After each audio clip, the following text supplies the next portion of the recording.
લગભગ 3 વર્ષ પછી ફરી એકવાર કૈલાશ માનસરોવર યાત્રા શરૂ થવા જઈ રહી છે અને યાત્રામાં ભક્તોનું ઘોડાપૂર ઉમટી પડશે। પણ ચીને વધુ એક વખત અવળચંડાઈ ઝળકાવી છે। આ યાત્રા માટે ચીને વિઝાની ફીની કિંમતમાં વધારો કર્યો છે, સાથે સાથે જ કેટલાક નિયમો પણ કડક બનાવ્યા છે। સેવાની હેઠળની સંસ્થા એસસીઓની સમિટ બાદ હવે ચીને કૈલાશ માનસરોવર યાત્રા માટે વિઝા આપવાનું શરૂ કરી દીધું છે, પરંતુ સાથે સાથે ઘણા નિયમો કડક કરી દીધા છે। મુસાફરીની ફી લગભગ બમણી થઈ ગઈ છે, એટલે કે હવે ભારતીય નાગરિકોએ આ યાત્રા માટે ઓછામાં ઓછા 1,85,000 રૂપિયા ખર્ચવા પડશે।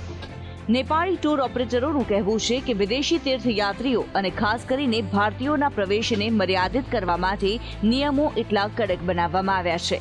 નવા નિયમો અને વધેલી ફી સાથે ટૂર ઓપરેટરો હવે રોડ ટ્રીપ માટે વ્યક્તિ દીઠ ઓછામાં ઓછા રૂપિયા 1,85,000 વસૂલ કરી રહ્યા છે। બીજી તરફ જો યાત્રિકો મદદગારને પોતાની સાથે રાખે છે તો $300 એટલે કે 24,000 રૂપિયા વધારાના ચૂકવવા પડશે, જેને ગ્રાસ ડેમેજિંગ ફી નામ આપવામાં આવ્યું છે।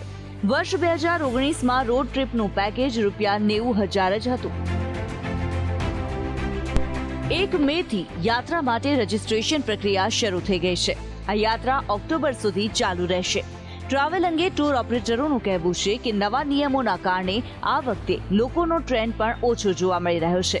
આ વખતે ચીને મુસાફરી માટે ઘણા એવા નિયમો બનાવ્યા છે, જેને કારણે મુસાફરીની સાથે પ્રક્રિયા ઘણી મુશ્કેલ બની ગઈ છે। જેમ કે હવે દરેક યાત્રીએ કાઠમંડુ બેઝ પર જ તેની વિશિષ્ટ ઓળખ કરાવવી પડશે। આ માટે ફિંગરપ્રિન્ટ અને આઈરિસ સ્કેનિંગ કરવામાં આવશે। વિઝા મેળવવા માટે યાત્રાળુઓએ રૂબરૂ હાજર રહેવું પડશે। મુસાફરોએ બેઝ કેમ્પમાં બાયોમેટ્રિક ઓળખ પ્રક્રિયામાંથી પસાર થવું પડશે। વિઝા માટે ઓછામાં ઓછા 5 લોકોનું ગ્રુપ હોવું જરૂરી છે। તેમાંથી ઓછામાં ઓછા 4 લોકોએ વિઝા માટે ફરજિયાત રીતે હાજર રહેવું પડશે।